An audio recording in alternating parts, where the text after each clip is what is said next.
Go ahead and pass your words, if you've written any down, to the center of the aisle. And Kristen, our program coordinator for the Learning Institute, will be coming along to collect them. And I'm going to invite Marsha and David back on stage. I think that our last panel did an amazing job making a lot of connections to all of the various content that we've explored today. So I think that this will just be a fun way to close our afternoon. Only if we know some jokes.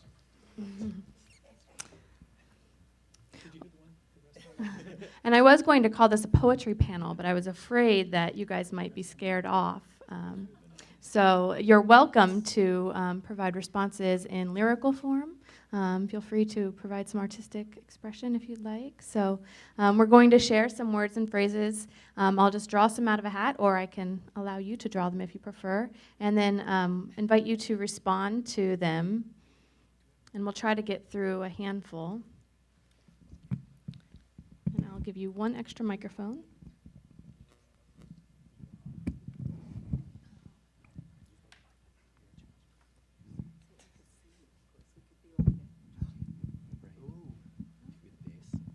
Does anybody have a tuning fork?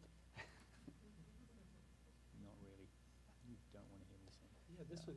Cha-cha-cha-cha changes. Changes. Oh, can we put it back if we don't like it? You can just read something else off of it. No one will know. Like, All right. that doesn't say give Nick a raise. All right. So Nick, why don't you go first then? There's a yellow basket of doom. Okay.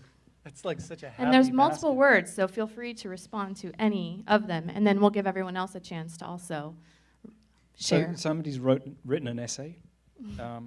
Collaborative consumption, experiencing together. Trivial is enough. Risk equals measured failure. Visit me because I help make you great. That's like a personals ad, you know. That's awesome. Yeah, bring it. I think it's a little like Karnak the Magnificent on Johnny Carson. What is the question? So I think we should come up with the question that answers. I think we should pair. We're going to pair that up with. We're going to pair that up with another one and see one word. So the question might be, what can happen to me when I go to Balboa Park? See, this is the problem of asking museum professionals to write one word on a card. I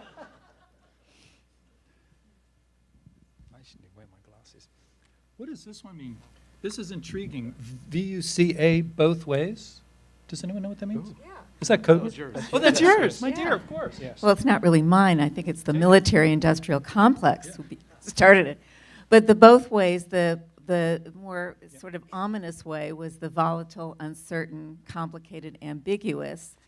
The antidote, possibly, for those more unsettling words were vision, understanding, clarity, and agility. So you're not meant to think that all is lost because the world that we're in is changing. And I mean, Mike even said it more, dark matter. Just think of all we don't know and all we're not connected to. But we have those tools at our disposal. So that brings me back to, I think, what David was saying, which is looking at ourselves, thinking about human behavior. I know that one of the things I'm doing a lot more of is I'm reading a lot more cultural anthropology, which kind of looks at how people behave in different situations. I read people like Dana Boyd, who in her book, It's Complicated, talks about teen behavior. And it's not parsed like in a digital or non-digital way. It's about how kids today behave and those observational tools about human behavior. And I thought David did such a great job in sharing some of his simple techniques. And Joaquin talked a little about it too. It's observation. It's looking and observing and then not getting too easily flummoxed by these larger disruptions that we're involved with. I think, well, I I got a great card that says participation, education, innovation, impact, interactive, collective, emotional experience, culture, citizen science. And I got this feeling, this feeling I get a lot when I read the Draft Horizon report, when I read a lot of strategic plans, is that the definition of these words, like participation, the definition's up for grabs. And if you get a CEO who's been running a cultural organization for 20 years in a room with a 20-year-old who's just out of school, they're likely to have wildly different ideas about what these words mean. What participation can be now, who can participate and at what depth, is wildly different than what it could be 20, 30 years ago. Wildly different. We are about to have 4, 5, 6 billion people who are a click away from your passion. And this isn't just an abstract thing. There's demonstrable evidence everywhere that they can and will care about what you do. So participation with a lowercase p probably isn't enough anymore. And I want to say, I'm coming from the perspective of thinking about climate change, thinking about environmental change. Edward L. Wilson says that mass extinctions that we're experiencing now, that we're causing now, that of all the things that are happening now, that's something that our descendants will never forgive us for. How many third of the world's population lives on $1.30 something a day or less? The levels of illiteracy, loneliness is considered to be an epidemic in the US and the EU. I saw somewhere 40% of Americans don't know their next door neighbors.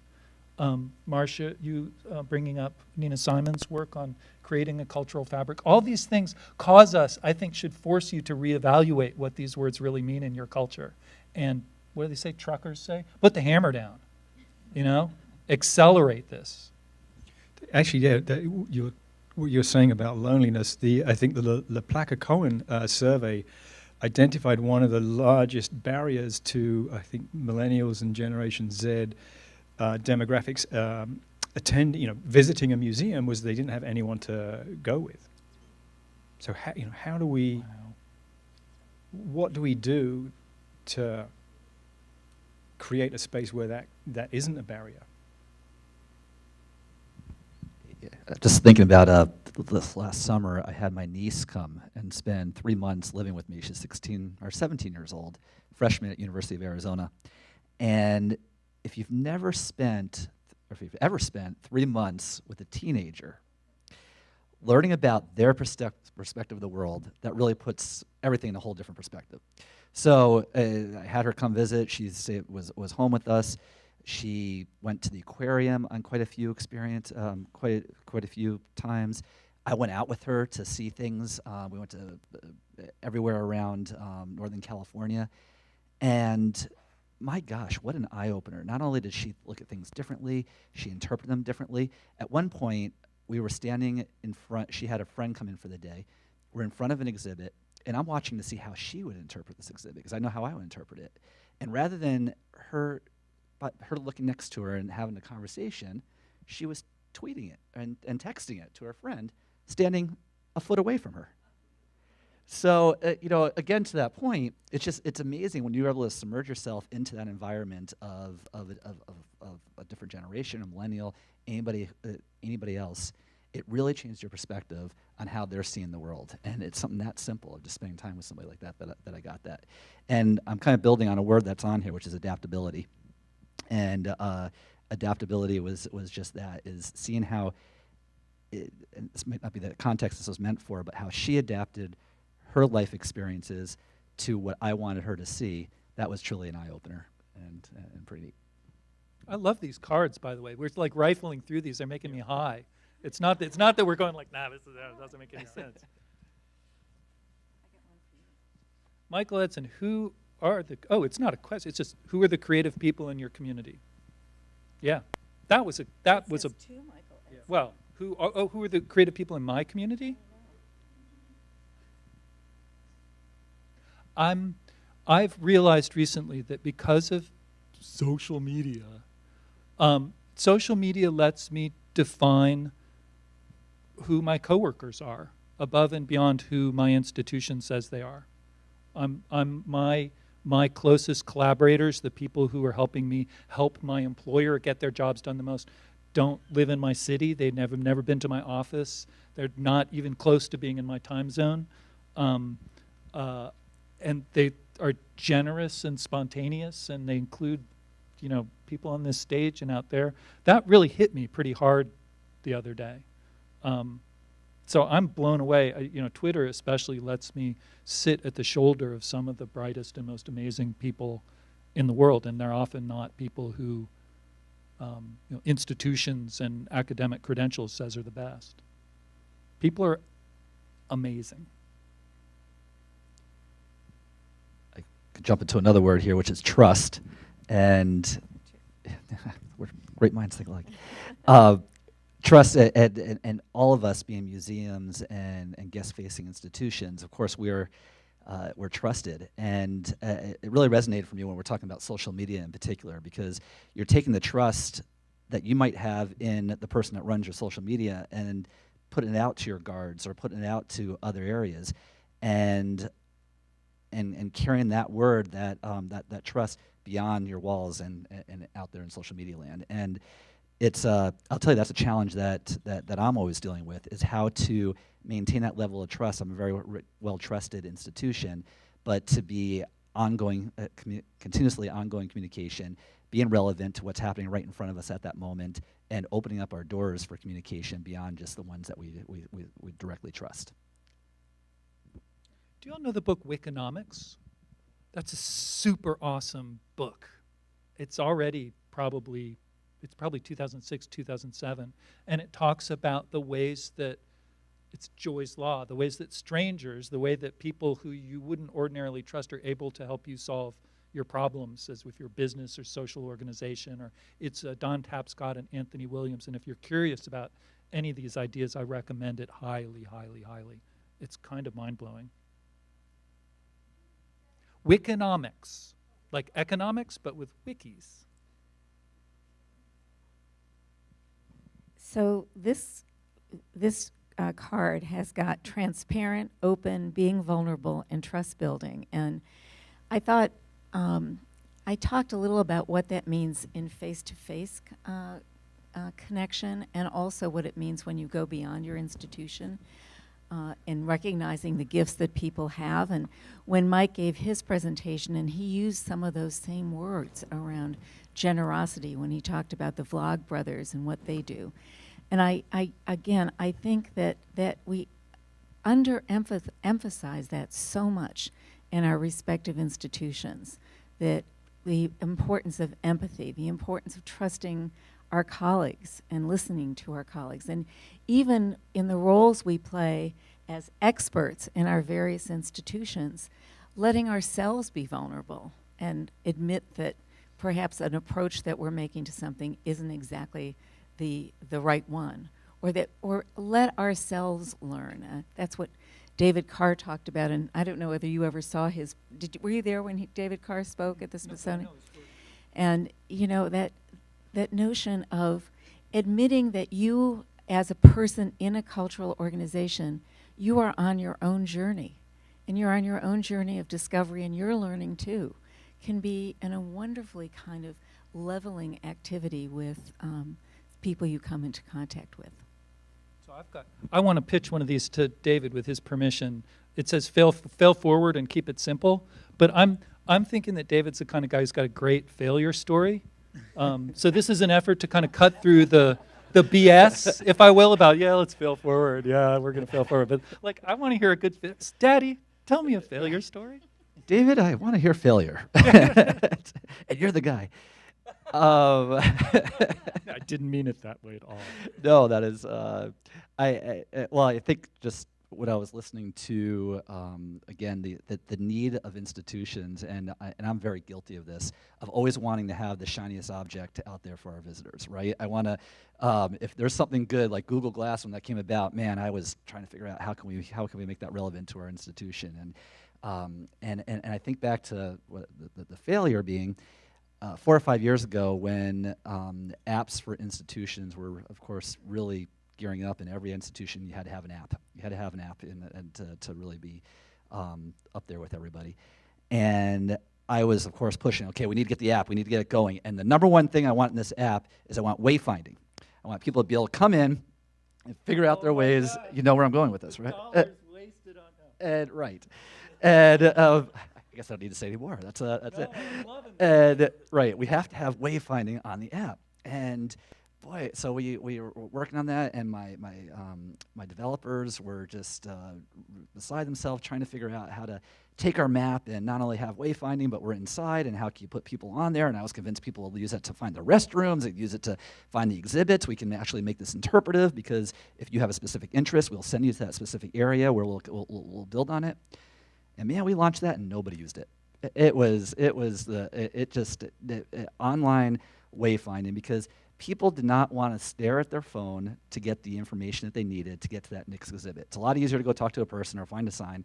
It was never going to be that I'm going to stand here, find my dot on the map, and get over there to the next area. So I didn't quite understand that, and I knew that was a failure. And to understand my failure, because I knew we failed, we actually went and I looked at other institutions that were doing that, and I found the same thing, that they just didn't know they were failing. The difference was I knew I failed. They were putting it out there, they just didn't realize that they were failing at it. So that was a big failure. That's awesome. Great story. I'm going to throw out a word, which is collaboration, and I think that's we've all talked about it, and maybe I can just, Nick especially, collaboration with everything going on here, I think is just a great word to jump in on, and how that's moving things forward. Well, I think I'm talking to the choir in that collaboration has been an uphill struggle, and it's certainly for the park. And I think it isn't easy. It's messy. And one of the slides I had was, the route to success. What people think it is this straight line, whereas in reality, it's this really convoluted process. And I think you've got to compress the failures into small steps. I mean, I think the value that we have in the park is the cultural partnership, and nothing when you talk about collaboration, I personally think nothing helps it move along than those 27 directors sitting in a room opposite each other once a month.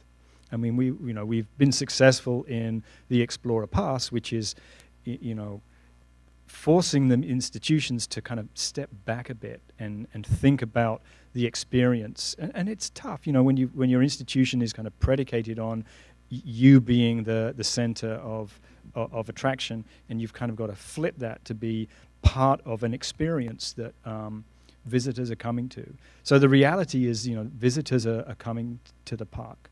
There may be some instances where they are coming to one individual institution, and that one individual institution might be the driver for the visit, but really the value of the visit to the park is the complexity and the diversity of what is here.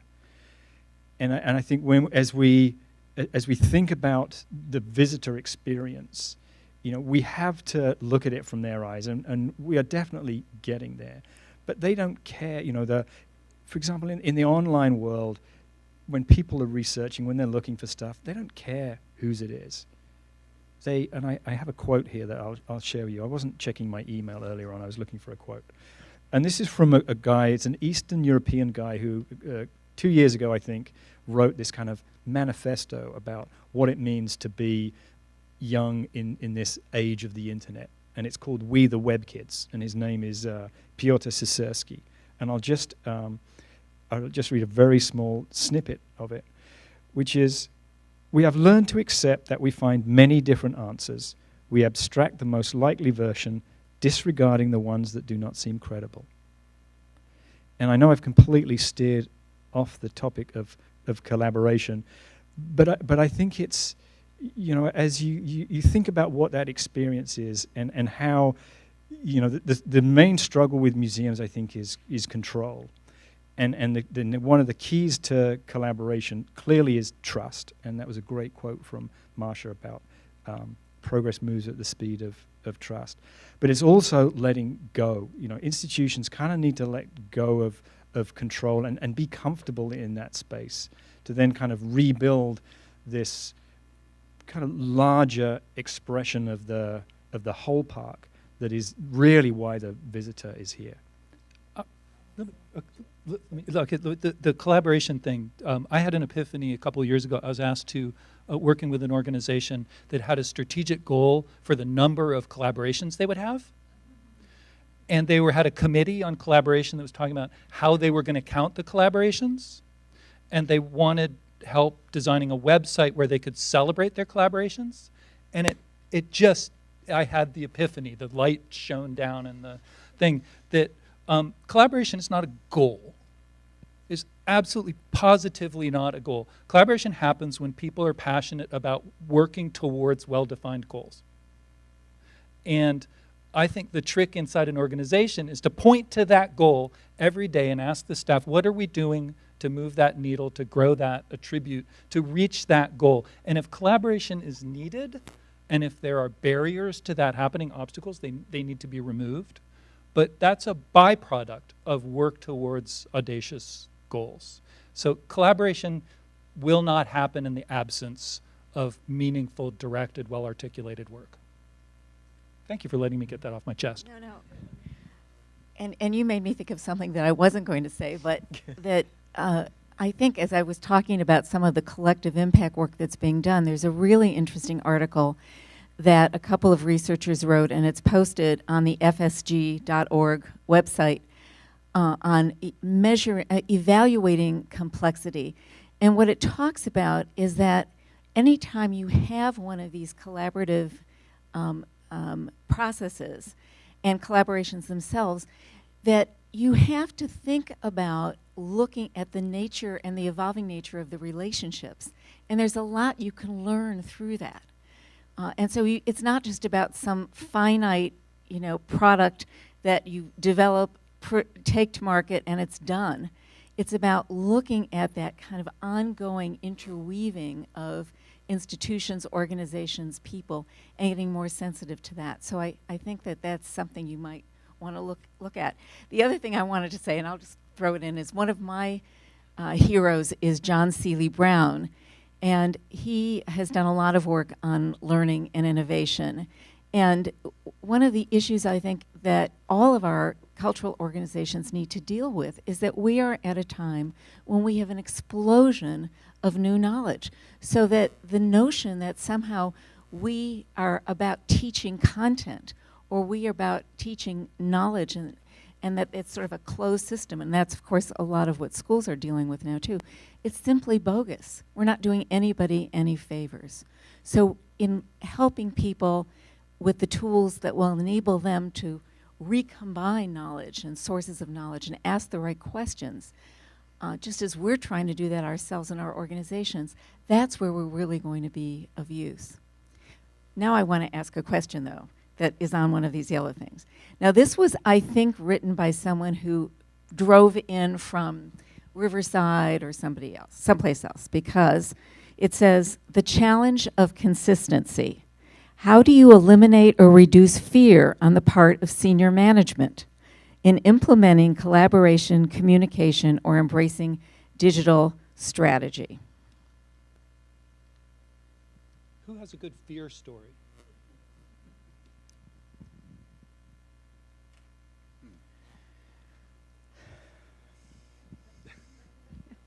I'm going to look pensive as I try and figure out. I mean, that is, you're right, that is, it's partly fear, and really it's it was what I was saying about risk and uncertainty. I think for many, leaders in institutions, they really don't understand this, and their world is totally different from the emerging world. And I think you need to figure out how to address that fear, and it's got to be through small steps. I mean, you can't go from 0 to not being fearful of this kind of stuff. And I think one of the I use this kind of example of kind of characterizing, if you look at how technology got into museums, really, because I think museums are places where we tend to harp on the past, and there are long trajectories of these things.